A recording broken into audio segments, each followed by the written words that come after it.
अगर आपकी बेटी है राधिका जैसी तो दीपक जैसे पिता बनो। राधिका जैसी बेटी है तो दीपक जैसे पिता बनो। और यही इस बात का सॉल्यूशन है, यही इस बात का सॉल्यूशन है, यही समाधान हो सकता है। तो ये फरमाते हैं ये साहब, आप देखिए हिम्मत, देखिए इनकी सड़ी हुई जहनियत, सड़ी हुई मानसिकता देखिए कि ये कह रहे हैं कि ये वो पिता है जिसने अपनी बेटी को मारा। लेकिन उससे पहले कहानी तो सुनने की कोशिश कीजिए।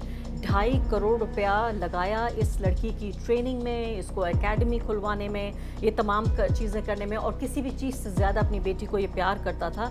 लेकिन जब इसने देखा कि लव जिहाद के चंगुल में फंस रही है मेरी बेटी, तो वो ये बर्दाश्त नहीं कर पाया है तस्वीर देखकर, और उसने ये सोचा कि इससे पहले कि ये सूटकेस में बंद हो जाए। जिस तरह से आजकल आप देखते हैं सोशल मीडिया पर ये इल्ज़ाम लगाया जाता है कि मुस्लिम लड़के हिंदू लड़कियों को फंसाने की कोशिश कर रहे हैं। उनकी मंशा उनसे प्रेम करना नहीं है, उनके साथ घर बसाना नहीं है, उनके साथ जीवन बिताना नहीं है। सिर्फ करना वो ये चाहते हैं कि उनका धर्म परिवर्तन करने के लिए शादी करना चाहते हैं। राधिका यादव 25 साल की ये बेहद खूबसूरत और मासूम से चेहरे वाली लड़की, जिसका नाम आपने पिछले कई दिनों में कई बार सुना होगा, उसी के पिता के जरिए इस लड़की की हत्या कर दी गई थी। लेकिन इस जिंदगी को अधूरा कर दिया, अधूरा छोड़ दिया खुद उसके पिता ने, और उसके पिता को इस बात का कोई पछतावा भी नहीं है। लेकिन एक बहुत जो डिस्टर्बिंग बात है, जो बहुत परेशान कर देने वाली बात है, वो दो बातें हैं। मिसोजिनिस्टिक, एक बाप ने एक बेटी की हत्या कर दी और वो बाकायदा पुलिस के सामने इस बात को कबूल कर रहा है।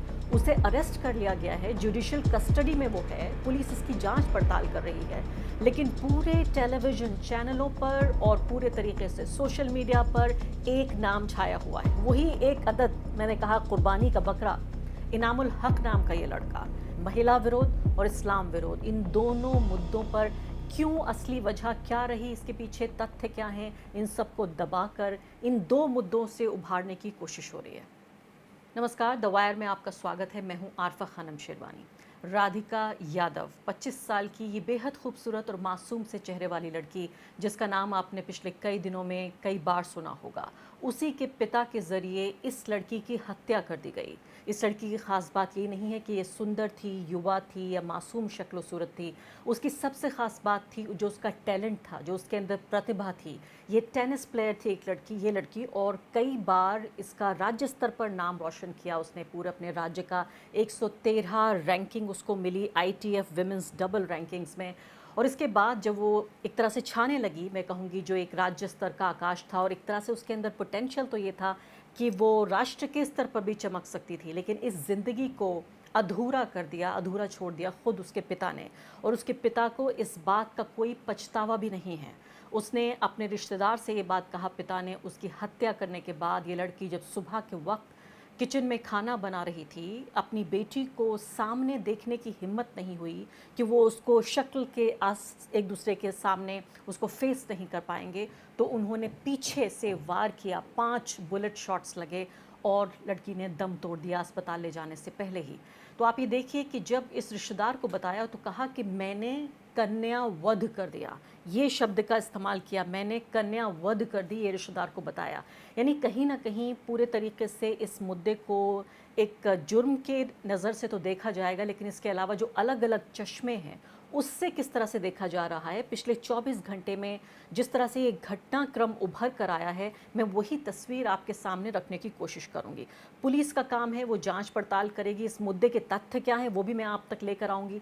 लेकिन एक बहुत जो डिस्टर्बिंग बात है, जो बहुत परेशान कर देने वाली बात है, वो दो बातें हैं। एक बात यह है जिसे अंग्रेज़ी में कहते हैं मिसोजिनिस्टिक, यानी कि महिला विरोधी एक पूरा जो विमर्श चल रहा है सोशल मीडिया पर, ख़ासकर उन लोगों के ज़रिए जो भारत को विश्व गुरु बनाना चाहते हैं, जो कहते हैं कि हज़ारों सालों बाद हिंदू राज भारत में आ गया है। वही लोग बहुत ही घटिया, पिछड़ी, इस तरह की, मैं कहूँगी कि जो स्टोन एज जिसे हम कहते हैं, उस तरह के दौर की, जब महिलाओं को बराबरी के अधिकार नहीं थे, महिलाओं को कोई भी आज़ादी नहीं थी, उस दौर का पूरा विमर्श बाहर आ रहा है।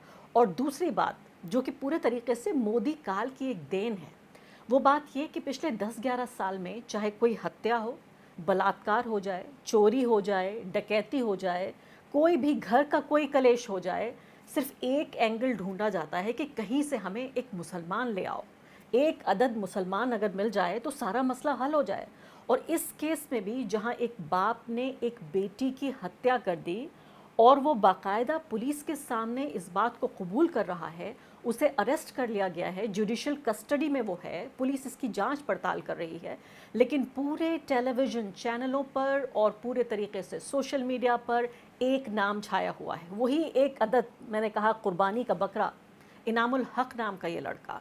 1 साल पहले ये सिंगर है ये लड़का और भारत में भी नहीं रहता। इस सिंगर ने राधिका को अपने एक वीडियो, जो म्यूज़िक वीडियो था, उसमें उसको फीचर किया था। अब जबकि ये कुर्बानी का बकरा मिल गया तो अब तमाम जगह पर जो छाया हुआ है, पुलिस की जांच में ये व्यक्ति शामिल नहीं है, इसमें इसको फीचर नहीं किया गया, लेकिन बदनामी और आप ये देखिए धमकाने और तमाम तरह की हेडलाइंस में इस व्यक्ति का नाम आ गया है, जिसका एक फलता फूलता करियर है। इस व्यक्ति ने सोशल मीडिया पर इंस्टाग्राम के ज़रिए एक बाकायदा 1 घंटे तक लोगों को रोते हुए बताया कि कितना परेशान, कितना हैरान और कितना फ़िक्रमंद है वो अपनी जान को लेकर, अपनी सुरक्षा को लेकर, अपने परिवार को लेकर। तो इस कहानी पे मैं आती हूँ कि किस तरह से, जिसे अंग्रेज़ी में इस्लामोफोबिया हम कहते हैं, या इस्लाम विरोध या इस्लाम से नफ़रत, वो हर चीज़ में ले आते हैं। कोई भी आप पका लीजिए, कोई भी पकवान पकाइए, सिर्फ उसमें थोड़ा सा मसाला आपको इस्लामोफोबिया का डालना है और बाकी किसी की भी जवाबदेही देने की किसी को ज़रूरत ही नहीं है। दूसरी जो बड़ी बात आ रही है, इससे पहले कि इस मामले को विस्तार से मैं आपको बताऊं, वो जो एक लड़की है जो दोस्त है राधिका की, वो कह रही है, हिमांशिका सिंह राजपूत, जो खुद एक टेनिस प्लेयर है, उसने ये कहा है कि पूरे तरीके से जो राधिका थी उसकी ज़िंदगी के हर पहलू को काबू में करने की, नियंत्रण में करने की कोशिश करते थे उसके पिता। उसने कहा कि, हिमांशिका ने कहा कि जब मेरे साथ होती थी राधिका, तब भी वीडियो कॉल करके बार बार मुझे दिखाना पड़ता था कि देखिए वो किसी और के साथ नहीं है, वो सिर्फ साथ है मेरे, और छोटे कपड़े पहनने पर भी बहुत एतराज़ होता था। तो ये 2 तरह के पहलू सामने आ रहे हैं। एक वो पहलू जो पुलिस की जांच का विषय अभी तक नहीं है, जिसमें कहा जा रहा है कि ये लव जिहाद का मामला है, और इसको आप ये देखिए लव जिहाद के मामले को किस तरह से आगे बढ़ा चढ़ाकर दिखाने की कोशिश हो रही है। ये ट्वीट मैं आपके सामने रखने की कोशिश करती हूँ, इससे पहले कि मैं राधिका और इनाम को सुनवाऊँ आपको, इन दोनों की बातें मैं आपको सुनवाऊँगी कि क्या कह रहे हैं वो। ये ट्वीट कहता है कि अगर आपकी बेटी है राधिका जैसी तो दीपक जैसे पिता बनो, राधिका जैसी बेटी है तो दीपक जैसे पिता बनो, और यही इस बात का सल्यूशन है, यही इस बात का सल्यूशन है, यही समाधान हो सकता है। दूसरा ट्विटर हैंडल देखिए, और इस तरह के 1, 2, 4 नहीं, दर्जनों, सैकड़ों, हज़ारों लोग आज ये कह रहे हैं कि ये लव जिहाद का मामला था। इस बात पर एतराज़ था दीपक यादव, जो पिता थे राधिका यादव के, कि इनामुल हक जो सिंगर है उसके साथ क्यों उसने म्यूज़िक वीडियो में भाग लिया, क्यों म्यूज़िक वीडियो में उसको फीचर किया गया, और इन लोगों का कोई प्रेम प्रसंग चल रहा था जिसको लेकर बहुत एतराज़ था दीपक यादव को, और उन्होंने बहुत अच्छी बात कही। यानी एक तो मन गढ़ंत बातें अपनी तरफ से बनाना, बलि का बकरा किसी भी को पकड़ के ले आना, और दूसरे फिर इस बात को जस्टिफाई करना कि अगर दीपक यादव ने ये हत्या की, इस युवा बहुत ही प्रतिभाशाली लड़की जिसने खुद अपनी टेनिस एकेडमी खोल ली, और वो अपने आप में काफ़ी आज़ादाना ख्याल की लड़की थी, बहुत इंडिपेंडेंट माइंडेड लड़की थी ये, कि वो म्यूज़िक वीडियो भी करने लगी। और जब उसका बताया गया कि उसी के पिता ने बताया कि जब उसको इंजरी हुई, जब उसको चोट लगी, उसके बाद से खेल छोड़कर वो ये एकेडमी चलाने लगी और सोशल मीडिया पर काफ़ी एक्टिव हो गई। अभी फ़िलहाल सोशल मीडिया का, इंस्टाग्राम का ये अकाउंट है, कुछ ही दिन पहले इसको डीएक्टिवेट भी कर दिया गया, और यही पुलिस जांच का विषय भी बन रहा है कि इसके मोबाइल को जो स्विच ऑफ था, उसका पासवर्ड पता नहीं था, अभी सरकारी एजेंसी को भेज दिया गया है, उसके ज़रिए इस बारे में पता लगाया जाएगा। ये भी मैं आपको कुछ ही पलों में बताती हूँ। दूसरा आप ट्वीट देखिए, तो ये फरमाते हैं ये साहब, आप देखिए हिम्मत देखिए, इनकी सड़ी हुई ज़हनियत, सड़ी हुई मानसिकता देखिए, कि ये कह रहे हैं कि ये वो पिता है जिसने अपनी बेटी को मारा, लेकिन उससे पहले कहानी तो सुनने की कोशिश कीजिए। 2.5 करोड़ रुपया लगाया इस लड़की की ट्रेनिंग में, इसको एकेडमी खुलवाने में, ये तमाम चीज़ें करने में, और किसी भी चीज़ से ज़्यादा अपनी बेटी को ये प्यार करता था। लेकिन जब इसने देखा कि लव जिहाद के चंगुल में फंस रही है मेरी बेटी, तो वो ये बर्दाश्त नहीं कर पाया है तस्वीर देखकर, और उसने ये सोचा कि इससे पहले कि ये सूटकेस में बंद हो जाए, जिस तरह से आजकल आप देखते हैं सोशल मीडिया पर ये इल्ज़ाम लगाया जाता है कि मुस्लिम लड़के हिंदू लड़कियों को फंसाने की कोशिश कर रहे हैं, उनकी मंशा उनसे प्रेम करना नहीं है, उनके साथ घर बसाना नहीं है, उनके साथ जीवन बिताना नहीं है, सिर्फ करना वो ये चाहते हैं कि उनका धर्म परिवर्तन करने के लिए शादी करना चाहते हैं। पिछले 10-11 सालों से सरकारी स्तर पर, गैर सरकारी स्तर पर तमाम तरह के प्रोपेगेंडा से मुस्लिम समाज को और मुस्लिम पुरुषों को बदनाम करने की एक और बहुत ही बदतरीन और संगीन ये साजिश एक तरह से घर कर गई है, जो मन मस्तिष्क है लोगों का उसमें। और उसी के तहत ये लड़का ये कह रहा है ट्विटर हैंडल, और ये कह रहे हैं कि दूसरे नीचे कमेंट्स आ रहे हैं, वो कह रहे हैं कि उनकी गलती सिर्फ इतनी ही थी कि उन्होंने उस व्यक्ति को यानी इस लड़के को क्यों जाने दिया, और अब जाके वो दूसरी हिंदू लड़कियों की ज़िंदगी बर्बाद करेगा। आइए मैं चाहती हूँ कि आप एक बार ये सुन लें कि जो हिमांशिका है दोस्त, जो राधिका की, वो क्या कह रही है कि किस तरीके से उसकी राधिका की ज़िंदगी के हर पहलू को कंट्रोल करने की कोशिश करते थे उसके पिता। बिकॉज उसके पेरेंट्स बहुत ज्यादा वो बहुत ज्यादा ऐसे थे कि लोग क्या कहेंगे, उनके पास हमेशा से ही सोसाइटल प्रेशर बहुत ज्यादा था और वो हमेशा से ही ऑर्थोडॉक्स थे। मतलब वो रोका टोकी हर चीज में रहती थी। हमेशा देखा है कि वो अपने पेरेंट्स के साथ ही रहती है। एंड लव जिहाद के बारे में बात हो रही है, आपके पास किसी के पास कुछ प्रूफ क्यों नहीं है?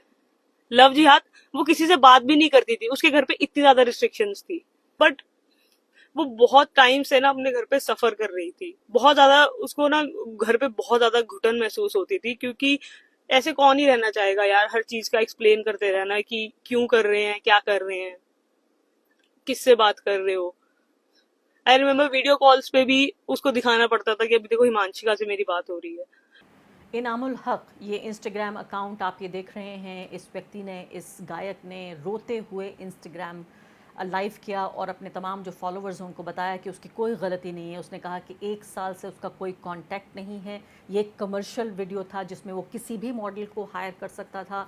उसने राधिका को उसकी मर्ज़ी के साथ यहाँ पर इस म्यूज़िक वीडियो में फ़ीचर किया। अब उसके साथ किस तरह की ज़्यादती हो रही है सोशल मीडिया पर, टीवी चैनल पर, अखबारों के ज़रिए, आइए सुन लेते हैं।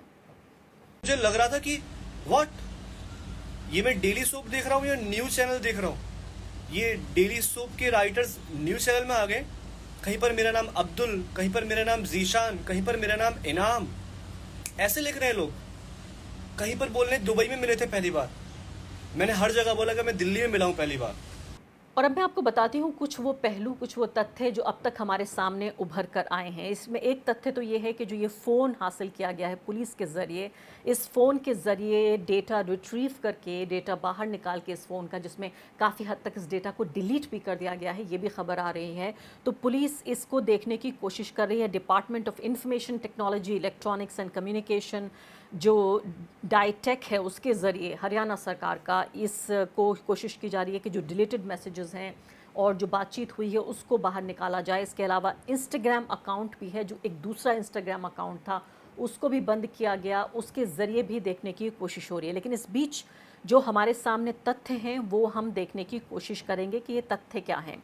तथ्य नंबर 1 इसमें यह है कि पुलिस जो जांच कर रही है वो ये, पुलिस ने एक स्टेटमेंट में ये कहा कि टेनिस एकेडमी जो खोली थी राधिका ने, ये एक गली की हड्डी बनी हुई थी, ये दोनों के बीच फसाद की एक जड़ थी। ये बात खासकर उभर कर सामने आई है कि तमाम तरह की फाइनेंशियल प्रॉस्पेरिटी होने के बावजूद, पैसे होने के बावजूद भी राधिका क्यों इस काम को कर रही थी, और राधिका के पैसे पे पलने वाले पिता का एक तरह का टैग लग रहा था इनके ऊपर, और इसलिए इन्होंने जान दे दी। ये बार बार जान ले ली अपनी बेटी की, ये बार बार कहने की कोशिश कर रहे हैं पुलिस के ज़रिए।